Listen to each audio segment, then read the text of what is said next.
Yo, what's up everybody? It's me, WD Michael, and in today's YouTube video, we're going to be talking about the brand new 7-star Tera Raid battle event on the Pokemon Scarlet and Violet video game. And that is going to be Mewtwo.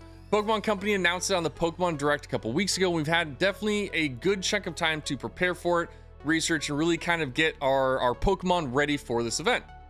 With this being Mewtwo, it is probably going to be one of the absolute hardest 7-star Tera Raid battle events that we've had to date.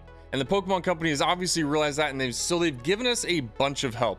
One of those is that they've given us a bunch of free Mews in order to use in this raid battle. If you haven't gotten your free Mew yet, make sure you look at the image right now on screen, take that code over and enter it into your mystery gift so that you can get your free Mew before this raid battle event happens. Now, with that being said, all the Mews were completely different Tera types, and so what we needed to do is really build the Mews in order to fit the raid that we're going to be having. And so what I've done today is I've got 6 raid builds for you. 3 of them are for Mew, and then 3 of them are from the raid battle Pokemon they've been giving us over these last couple weeks to prepare for this in Hatterene, Blissey, and Grimmsnarl. So let's hop into this video, check out these raid builds so that you can defeat Mewtwo on the opening weekend.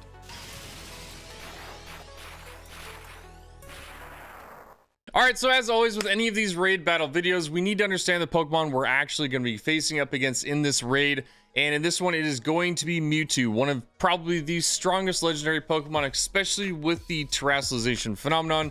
Giving it a Psychic Tera means that this Pokemon will probably be pushing out a ton of damage. And we would definitely want to make sure that we're prepared for this, or else chances are it's going to wipe us and we are going to get super frustrated. So Mewtwo is the genetic Pokemon. It is one of the first legendaries that we ended up dealing with. And with that being said, it has a massive move pool. It is almost impossible to know what this Pokemon is going to get in this raid because it gets access to so many moves. It's crazy. One thing that I do think that we're probably going to get, that we can kind of just say that he's probably going to have, is going to be Psy Strike. It is pretty much his signature move and a really strong psychic move. So be prepared for that one. It's definitely one that I think we're going to have. Other than that, I mean, he has a endless list of moves from Aura Sphere, Ice Beam, Energy Ball, Flamethrower, Hyper Beam, Dark Pulse, Shadow Ball, and the list continues to go on into just about every typing of Pokemon. So for the most part, he will generally have the ability to cover all the Pokemon that we'd bring. Will he? No idea. I don't know what the actual move pool is, and we'll find that out here in a couple of hours. As far as his ability goes, I believe we're going to get a Nerve. A lot of these raid builds have been their hidden ability, and a Nerve really works well in these raid builds if they're trying to make it harder for us, where you won't be able to use any berries. So you'll notice that none of my builds will actually have berries in them because I'm guessing we're probably not going to be able to use them anyways. So really try not to bring a Pokemon with berries. You're probably not going to end up using it. The event details are going to be, so basically from September 1st to the September 18th. We do have a really long time to beat this. We have plenty of time because I'm guessing it's going to be hard, and a lot of people aren't going to be able to beat it in the opening day, 2, 3 even. And so they're giving us plenty of time to be able to get this one done. It is going to be shiny locked as all the other ones, and also is going to have the 1 catch per save file and the Mightiest Mark. So another really awesome addition into the kind of legendary Pokemon we've been catching with all these Mighty Marks into our boxes. I'm super excited.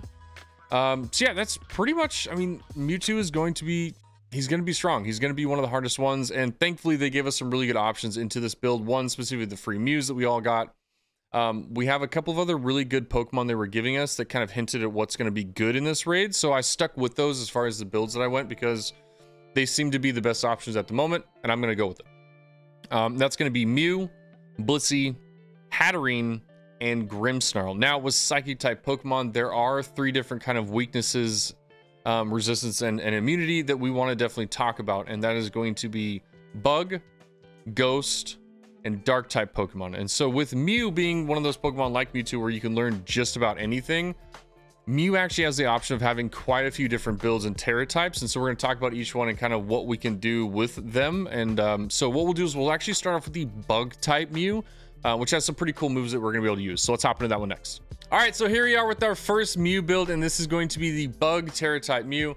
Now, if you obviously you got your Mew as a Bug Type Tera when you first received it, then awesome. You don't have to change the Tera Type. It's going to be working out for you. But if you want to build this specific Bug Type one, and it wasn't that, you're going to have to go and change your Tera Typing over, as Bug is going to be a really good one into this raid boss, as it resists Psychic type damage as well as is super effective into Psychic type Pokemon. And anytime we're doing these 7-star raid battles, you really need to optimize everything you can. And so having a Pokemon that either well, actually both, you need to be able to resist the damage coming in from the raid boss, as well as have some super effective damage into the raid boss. Otherwise, you're just not going to have enough either survivability or damage to take out the raid boss in time. So that definitely helps us out as far as that aspect. One of the things with the EVs, we definitely want to make sure that our EVs are, you know, full HP. We got to have a little bit of special attack so we can really make sure that we're doing as much damage as possible. But we also want to save some for this special defense so that we don't get just absolutely obliterated in this raid battle. So giving yourself a little survivability will definitely help you in the longevity and get you through to the end of the raid battle without losing too many lives. Now with the Synchronize, basically if Mewtwo does anything funny to you, like burns you, poisons you, so it's going to flop it back to the Mewtwo. So it gives you a little bit of, you know, safety net where if it does it to you, you're going to return it back to them. So it's always nice to have. Shell Bell will give you some of that returned damage into the Mewtwo back into yourself. So anytime you can get recovery, going to be great. Some of the other items that you can use would be Light Clay, because you do get access to Light Screen, Reflect, those kind of things. And it can be useful if you're going with like a supporter Mew build.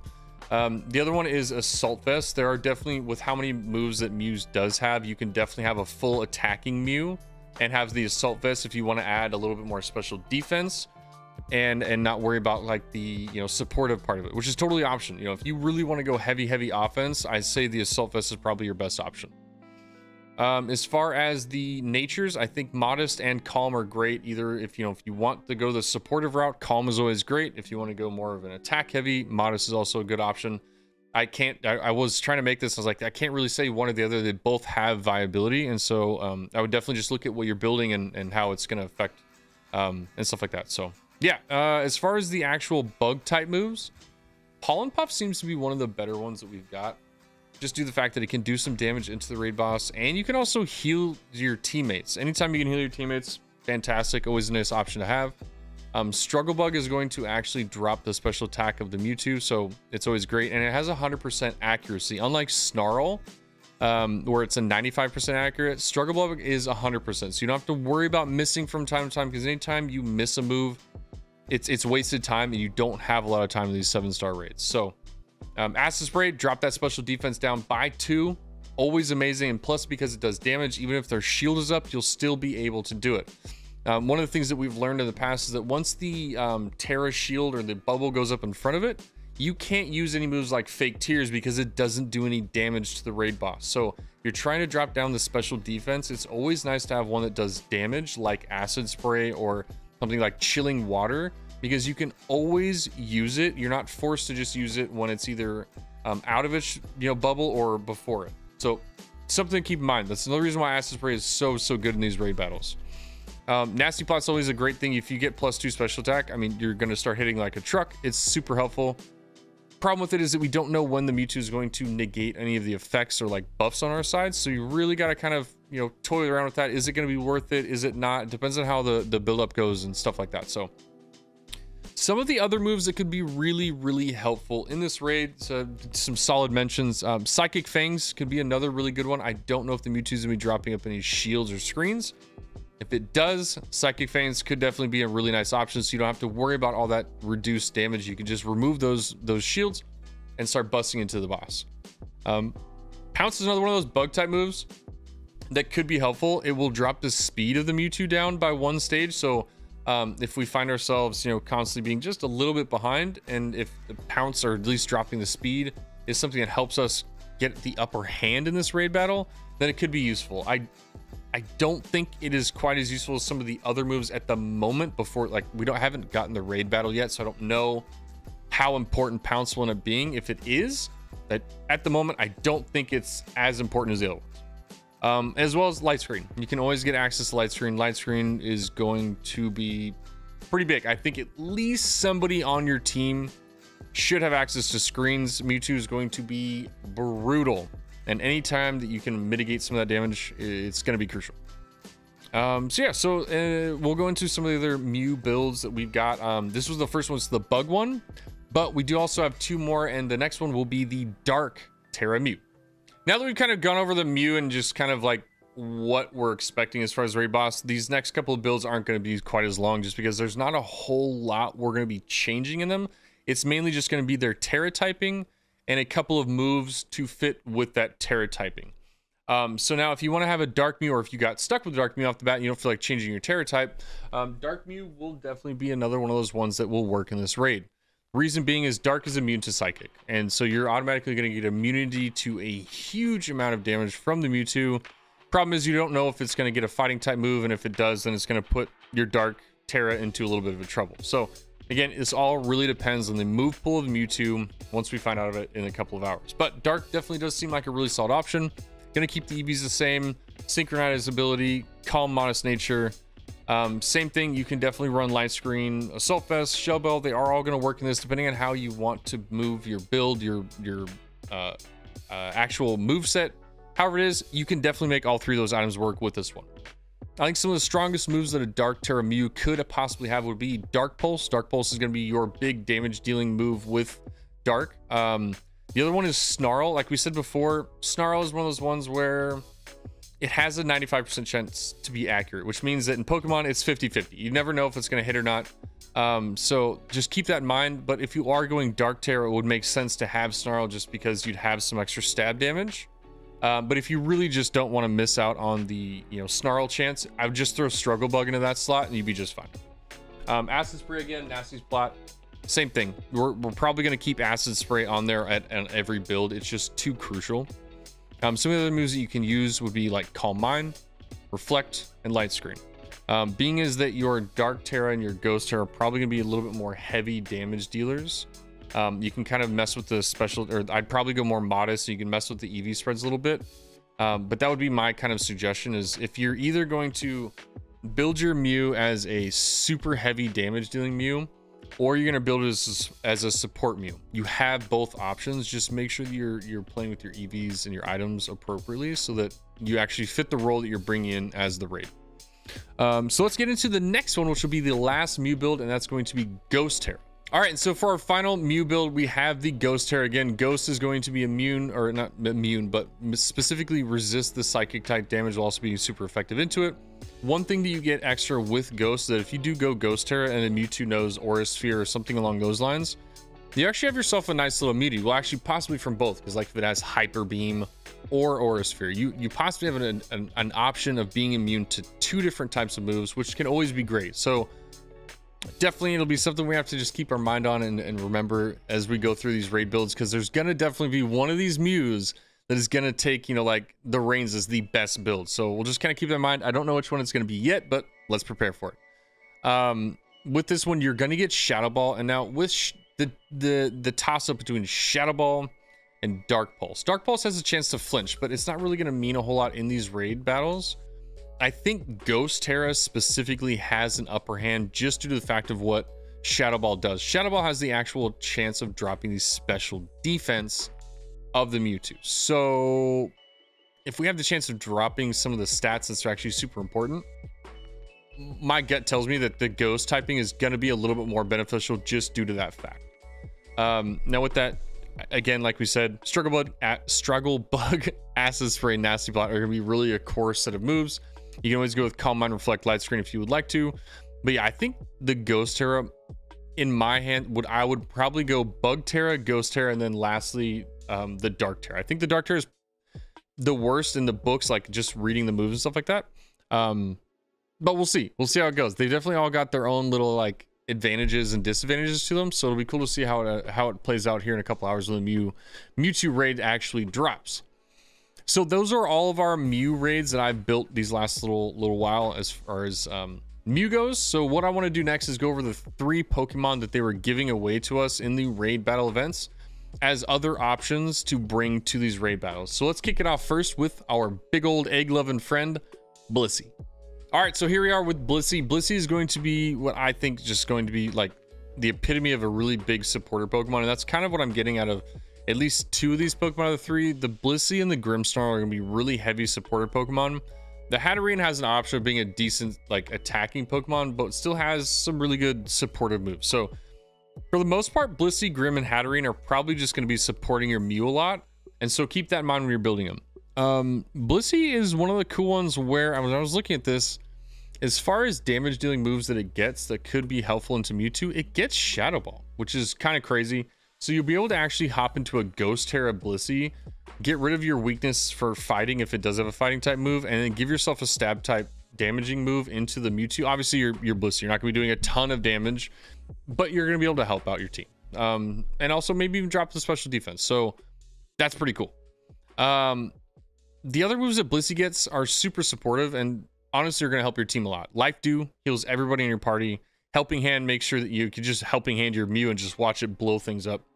Light Screen is another great one. It doesn't get access to Reflect, so you can't put on Reflect, but you can, if you really want to, put on Calm Mind. I'll be honest, I don't think I'd really recommend it, but it is there and it's an option if you really want to.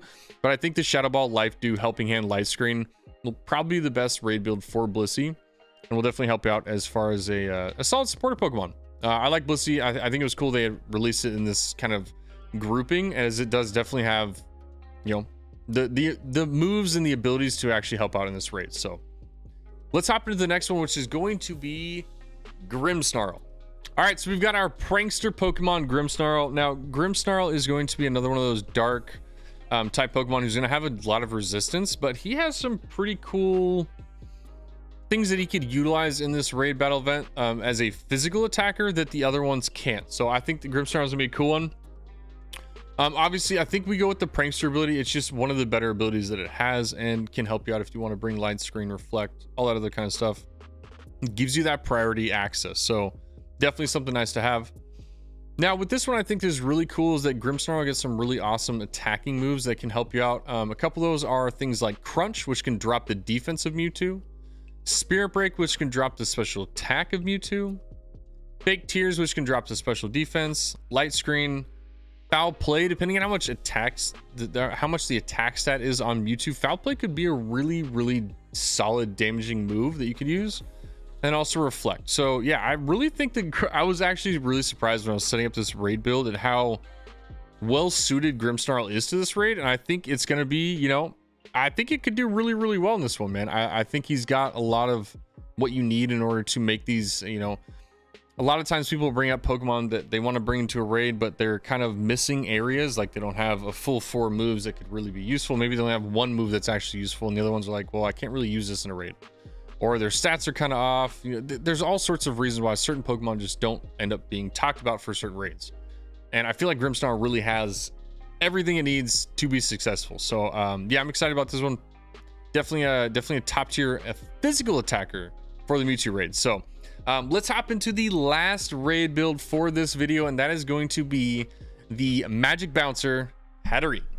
All right, so Hatterene is going to be really similar to Blissey, other than the fact that it's going to do more damage. Like the move pool is pretty much going to be really similar. You're going to be able to support your team. But unlike Blissey, Hatterene has a huge special attack stat where it's going to be able to pump out a good chunk of damage, while also having one of the cooler abilities in kind of the raid builds we built today in Magic Bounce. So basically, if Mewtwo decides to put any sort of a status effect onto us, it's going to bounce right back and hit the Mewtwo. So Hatterene definitely has some real viability in these raids and can cause a lot of ruckus specifically for that Mewtwo. With access to Shadow Ball, you definitely want to go Ghost Tera so you can drop that special defense. Life Dew, Helping Hand, Light Screen, Calm Mind, Reflect gives you a lot of options for raid builds in this. If you want to go more heavy attack, if you want to go more support, you can definitely do both of this Pokemon. If you are going to go attack heavy, I would definitely put more into your special attack because Hatterene is known to be a big damage dealing Pokemon. So make sure you take use of that. But yeah, these are the 6 raid builds that I've been working on. Yo, thank you all so much for coming out to my YouTube video where we talked about the Mewtwo 7-star raid that is going to be coming out tonight, and all the different builds that could possibly help you out with this raid, and hopefully so that you can catch it on the opening day. Now, if you want some help with your Mewtwo raids, I'll be live on Twitch tonight during those raids. So if you want to hop on over to twitch.tv/wmichael, throw me a follow. You'll get notified when I go live, and I can help out any of the viewers who are in my chat with getting this Mewtwo raid finished, hopefully on the opening night. Now, let me know down in the comments which one of these raid builds you think you're going to be bringing to the Mewtwo raid. I'm super excited. Maybe there's even a different kind of Pokemon that you think is going to be really good in this raid. Let me know. I'd love to hear about it down in the comments. If you like this kind of content and if you want to continue seeing this kind of stuff, make sure you hit that like, that subscribe, and that notification bell so you get notified when I drop more videos just like this one, because there will definitely be more raid battles coming out here soon, especially with the release of the teal mask coming out here in just a couple weeks. So make sure you stay tuned because I drop a lot of news videos and other tutorials, so you don't want to miss it. Again, thank you all so much for coming out to this video. I cannot tell you how much I appreciate all the support recently. Hope you have a fantastic day out in Paldea Trainers, and I'll catch you tonight in the Tera Raid battle events, beating Mew. Peace.